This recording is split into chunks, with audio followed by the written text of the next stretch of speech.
साथियों, पिछले काफी लंबे समय से मेरी कुछ यादव लोगों से, यादव बुद्धिजीवियों से, यादव यूट्यूबरों से काफी बहस हुई, तर्क हुए।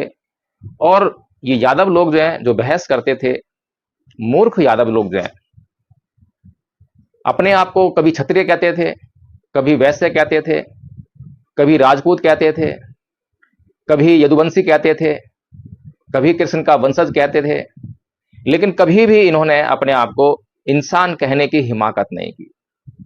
और मैं लगातार हर वीडियो में उनको यही बताने का प्रयास करता रहा कि भाई सत्य को पहचानो, जाति और धर्म जो है सत्य नहीं है।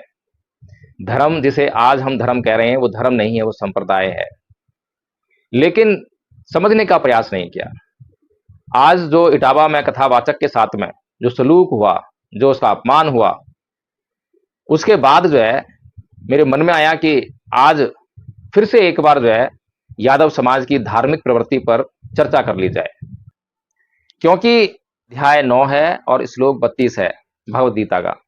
इसका अर्थ है कि हे अर्जुन, स्त्रियां, वैश्य, शूद्र और पाप योनि वाले भी मेरी शरण में आए तो मोक्ष प्राप्त कर सकते हैं। तो स्त्रियों को जो है पाप योनि में रखा गया है। पाप योनि यानी कि उनके जो पूर्व जन्म के जो कर्म हैं वो पापमय हैं। उनको जो है मोक्ष की संभावना तो दी, लेकिन मेरी शरण आने पर। किसी ब्राह्मण को ये नहीं कहा। अगर वास्तव में ये जो महिला है जो अपने आप को ब्राह्मणी कह रही है, अगर ये ब्राह्मणी होती तो पाप योनि में नहीं आती। इसको जो है शूद्र और वैश्यों के साथ में नहीं रखाया था। इसमें लिखा होता साहब कि शूद्र स्त्रियां, यहां पर स्त्रियां लिखा हुआ है। यहां पर जो है ब्राह्मण स्त्री या शूद्र स्त्री लिखा हुआ, केवल स्त्री लिखा हुआ है। इसी प्रकार से मनुस्मृति कहती है कि स्त्री को कभी स्वतंत्रता नहीं दी जानी चाहिए। ये संविधान के विरुद्ध बात कही है। और संविधान क्या कह रहा है? अनुच्छेद 14 जो है हर एक महिला को समान अधिकार देता है। मैं इसीलिए कह रहा हूं कि अगर अपने धर्म ग्रंथ पढ़ लिए होते और संविधान का अध्ययन कर लिया होता तो अपने धर्म ग्रंथों को आग लगा दी होती और संविधान की लाके पूजा करने लग गई होती, लेकिन पढ़ा नहीं, ना पढ़ने दिया। फिर मनुस्मृति का जो है 9.2 श्लोक है जो ये कहता है कि स्त्री को अपने धर्म के अनुसार भी स्वतंत्र नहीं छोड़ा जाना चाहिए। चाहे ब्राह्मणी है, चाहे कोई भी हो, स्वतंत्र नहीं है। स्त्री शब्द इस्तेमाल किया गया है, ये ध्यान देने वाली बात है।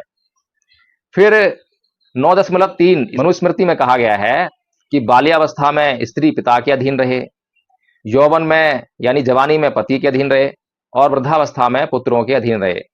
स्त्री को कभी स्वतंत्र नहीं होना चाहिए, ये मनुस्मृति कह रही है।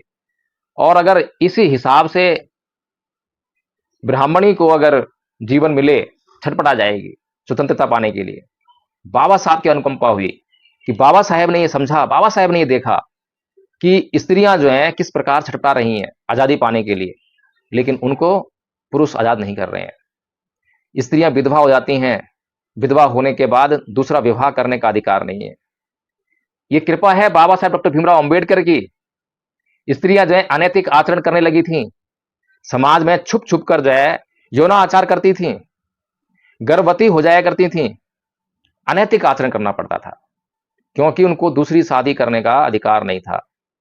ये दूसरा विवाह करने का अधिकार परम पूज्य बाबा साहब डॉक्टर भीमराव अंबेडकर ने दिया, जिनको ये ब्राह्मणी जो है नीच कहती है, दलित कहती है, अछूत कहती है। इसके बाद मनुस्मृति 8.28 में कहती है कि दुष्ट स्त्री किसी के भी घर का नाश कर सकती है। पूरी मनुस्मृति में कहीं पर भी दुष्ट पुरुष किसी भी घर का नाश कर सकता है ये नहीं लिखा। जबकि आज भारत में सबसे अधिक नाश अगर कोई कर रहा है परिवारों का, तो वो दुष्ट पुरुष जो नशा करते हैं, व्यभिचार करते हैं, वे लोग कर रहे हैं। ये कैसे समझ में आए? भागवत गीता की बात कर ली, मनुस्मृति की बात कर ली, और रामायण की बात करें तो रामायण में जब राम सीता को जीत लेते हैं तब सीता से क्या कहते हैं? वो कौन से अनमोल वचन हैं जिससे भारत की हिंदू कहने वाली, ब्राह्मण कहने वाली जो ये स्त्रियां हैं अपने आप को बहुत गर्व का अनुभव कराएंगी? तो राम क्या कहते हैं, पढ़कर बताना पड़ेगा। अपने तिरस्कार का बदला चुकाने के लिए मनुष्य का जो कर्तव्य है वह सब मैंने अपने मान रक्षा की अभिलाषा से रावण वध करके पूर्ण किया, अपना कर्तव्य पूरा किया। जैसे तपस्या से भावित अंतःकरण वाले अथवा तपस्या पूर्वक परमात्मा स्वरूप का चिंतन करने वाले महर्षि अगस्त्य ने वातापी और इलवल के भय से जीव जगत के लिए दुर्गम हुई दक्षिण दिशा को जीता था, उसी प्रकार मैंने रावण के बस में पड़ी हुई तुमको जीता है। फिर क्या कहते हैं अगले श्लोक में, तुम्हारा कल्याण हो। अब देखो कल्याण कैसे होता है। हालांकि संस्कृत के श्लोक में ये जो तुम्हारा कल्याण हो ऐसा कोई शब्द मैं पढ़ नहीं पा रहा हूं, टूटी फूटी संस्कृत आती है उसमें पढ़ के सुनाता हूं कि विदित श्रास्तु भद्रंग ते यो यम रण परिश्रम सुतीर्ण सुहृदयाम वीर्यान त्वदर्थं मया कृतः। क्योंकि मुझे पाली पढ़ने की आदत है तो अंकी बिंदी को मैं अंग पढ़ता हूं, जबकि संस्कृत में अंकी बिंदी मां पढ़ी जाती है, तो इससे थोड़ी सी कठिनाई हुई है। तो इसका भावार्थ क्या लिखा हुआ है कि तुम्हारा कल्याण हो, तुम्हें मालूम होना चाहिए कि मैंने जो यह युद्ध का परिश्रम उठाया है तथा इन मित्रों के पराक्रम से जो इसमें विजय पाई है, यह सब तुम्हें पाने के लिए नहीं किया है, सीता से कोई मतलब नहीं है। फिर अगले श्लोक में क्या बोलते हैं कि सदाचार की रक्षा, सब ओर फैले हुए अपवाद का निवारण तथा अपने सुविख्यात वंश पर लगे हुए कलंक का परिमार्जन करने के लिए ही यह सब मैंने किया है। अगर वंश पर कलंक नहीं लगा होता, रघुकुल अगर कलंकित नहीं हुआ होता तो सीता के लिए युद्ध करने की कोई आवश्यकता नहीं थी, रावण के पास ही आराम से रह सकती थी। उसके बाद अगले श्लोक में, तुम्हारे चरित्र में संदेह का अवसर उपस्थित है। सीता के चरित्र में संदेह का अवसर उपस्थित है, लाजमी है, सीधी सी बात है, इसमें कौन सी बड़ी बात है। फिर भी तुम मेरे सामने खड़ी हो, जैसे आंख के रोगी को दीपक की ज्योति नहीं सुहाती, उसी प्रकार आज तुम मुझे अत्यंत अप्रिय जान पड़ती हो। मैंने एक खबर पढ़ी थी, मध्य प्रदेश की घटना है। एक पुलिस इंस्पेक्टर जिसने एक महानतम कार्य किया, एक गैंग रेप की पीड़िता के साथ में उसने शादी की, ये जानते हुए भी शादी की कि वह जो महिला है उसके साथ में गैंग रेप हुआ है। अब मुझे ये बताइए, ये जो आप सुन रहे हैं रामायण और वो सुन रहे हैं जो सच्चाई है, ये कल्पना है और सच्चाई है। अगर कल्पना में विश्वास किया है थोड़ी देर के लिए राम के चरित्र पर, तो राम महान या वो पुलिस इंस्पेक्टर महान? वो आज का व्यक्ति, इस भोग विलास के जीवन में रहने वाला, इस सांसारिक जीवन में रहने वाला आम व्यक्ति, और ये साक्षात अवतरित होते जाते हैं कि राम अवतार लिए थे विष्णु का, कौन महान? एक इंसान के मुकाबले भी चरित्र नहीं है और उनको यादव समाज भगवान ईश्वर बनाकर जो है पूजा करने में लगा हुआ है। इसके बाद अगले श्लोक की तरफ बढ़ते हैं। अतः जनक कुमारी, तुम्हारी जहां इच्छा हो चली जाओ, मैं अपनी ओर से तुम्हें अनुमति देता हूं। भद्रे, ये 10 दिशाएं तुम्हारे लिए खुली हैं, अब तुमसे मेरा कोई प्रयोजन नहीं है। रामानंद सागर की रामायण हमने देखी है, जहां पर रावण जो है सीता के पास आता है, उससे यौनाचार करना चाहता है, लेकिन सीता एक तिनका, घास का तिनका लेकर जो है उसको रोक देती है। अब कुछ भी हो सकता है, क्योंकि कल्पनाओं में जीने वाला समाज जो है किसी भी बात पर यकीन कर सकता है। हमने रामानंद सागर के रामायण पर यकीन कर लिया, तो अब इसको थोड़ा सा पढ़ लेना चाहिए। और समाज को जो है कभी भी वाल्मीकि रामायण नहीं पढ़ाई जाती, क्योंकि वाल्मीकि जो है एक बौद्ध धर्म का अनुयायी, एक बौद्ध कवि रहा होगा। उसको जब जोर जबरदस्ती से पुष्यमित्र शुंग ने एक इस तरह का ग्रंथ लिखने के लिए कहा होगा, तो वाल्मीकि ने जो है जानबूझकर इसमें ऐसी बातें लिख दी ताकि भविष्य में लोग इसको पढ़ के सच्चाई को जान सकें। नहीं तो कोई ऐसी बातें क्यों लिखता? ये कोई बातें, इससे बताइए राम का जो है, राम की कौन सी महानता का वखान हो रहा है, राम का कैसे महिमा मंडन हो रहा है, मुझे समझ में नहीं आ रहा है। क्या उस समय जो है इसमें राम का महिमा मंडन हुआ होगा? क्या उस समय का समाज इतना दुष्ट रहा होगा? क्या उस समय का समाज जो है इतना बुद्धिहीन रहा होगा कि वो ये नहीं समझ पाता होगा कि क्या महानता होती है, क्या नीचता होती है? फिर आगे क्या कहते हैं, अभी तो खैर और थोड़ा सा इसमें बाकी है, अभी तो महानता का जिक्र हुआ ही है। कौन ऐसा कुलीन पुरुष होगा जो तेजस्वी होकर भी दूसरे के घर में रही हुई स्त्री को केवल इस लोभ से कि यह मेरे साथ बहुत दिनों तक रहकर सौहार्द स्थापित कर चुकी है, मन से भी ग्रहण कर सकेगा। मन से ग्रहण नहीं कर सकते, क्योंकि आम इंसान से भी नीच इंसान है, आम इंसान के भी मुकाबले नहीं है। आज हमने जो है समाज में बहुत से ऐसे केस देखे हैं जहां पर आज जो वातावरण पैदा हो गया है, वहां पर स्त्री पुरुष आपस में एक दूसरे को अकोमोडेट करते हैं। डाइवोर्स का तो आजकल जो है रिवाज चल ही रहा है। जब से भारत के संविधान के माध्यम से स्त्रियों को, पुरुषों को यदि वे आपस में साथ ना रह सकते हो तो उनको डाइवोर्स लेने की इजाजत दे दी है।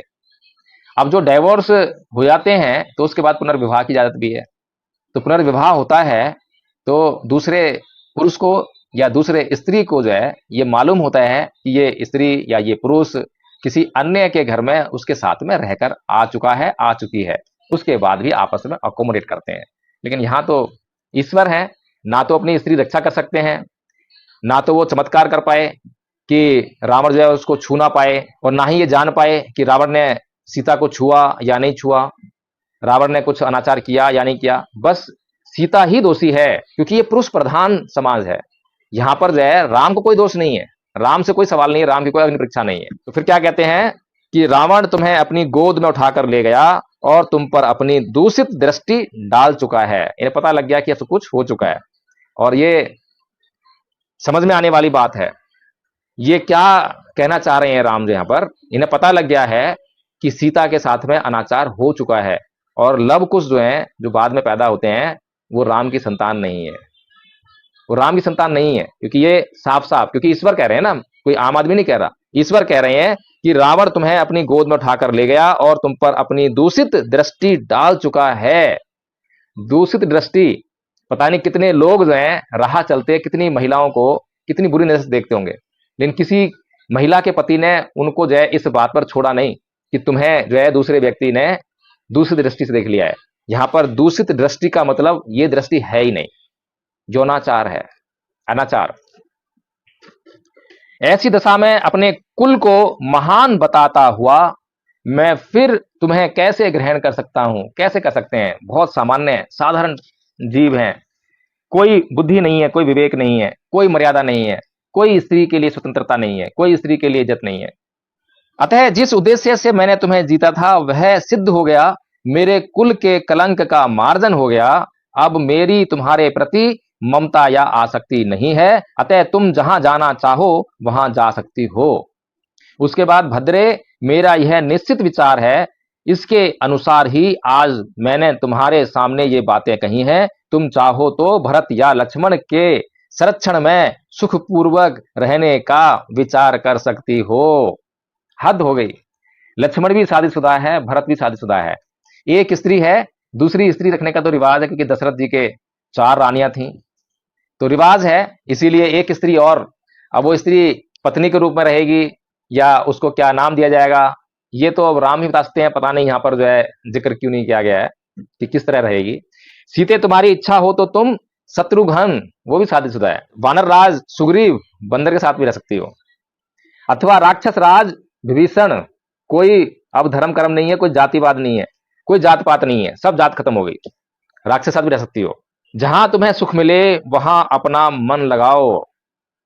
और अगर सीता ये कह दे कि मेरा मन जो है राम जी आपके साथ लगेगा, तब क्या करेंगे? सोच विचार नहीं है, बुद्धिहीन। मैंने जो पहला ही जो पद कहा था कि याव जीवम पीछे बालो पंडितंग पैरूपासती नासो धम्मंग विजानती दब्बी सुप्रसंग था, कि मूर्ख व्यक्ति जो है चाहे पूरा जीवन भर बुद्धिमान व्यक्ति की शरण में रहे, उसके साथ रहे, लेकिन बुद्धिमानी नहीं आती। क्या बोल रहे हैं, कुछ सोच समझ ही नहीं रहे हैं। सीते तुम जैसी दिव्य रूप सौंदर्य से सुशोभित मनोरम नारी को अपने घर में स्थित देखकर रावण चिरकाल तक तुमसे दूर रहने का कष्ट नहीं सह सका होगा। ठीक है, जो सदा प्रिय वचन सुनने के ही योग्य थी, वे माननी सीता चिरकाल के बाद मिले हुए प्रियतम के मुख से ऐसी अप्रिय बात सुनकर उस समय हाथों की सूंड से आहत हुई लता के समान आंसू बहाने और रोने लगी। अब कोई आंसू बहाए और रोए तो फिर जिसके कारण रो रहा है उसको मन में गालियां दे रहा होगा, दुर्वचनी कह रहा होगा, कुछ भला तो नहीं कह रहा होगा। अब ये ईश्वर की कहानी है जिसके नाम पर आज भारत में एक विशाल मंदिर का निर्माण किया गया, जिसको मर्यादा पुरुषोत्तम बताया गया। अब मैंने जो शुरू में कहा था कि आज यादव समाज को पुनः सोचने की जरूरत है, समझने की जरूरत है कि वो हिंदू राष्ट्र बनाने के लिए जो सबसे आगे गदा लेकर, तलवार लेकर, भाले लेकर, बंदूकें लेकर जो चल रहा था, क्या वो इसी हिंदू राष्ट्र की कल्पना कर रहा था?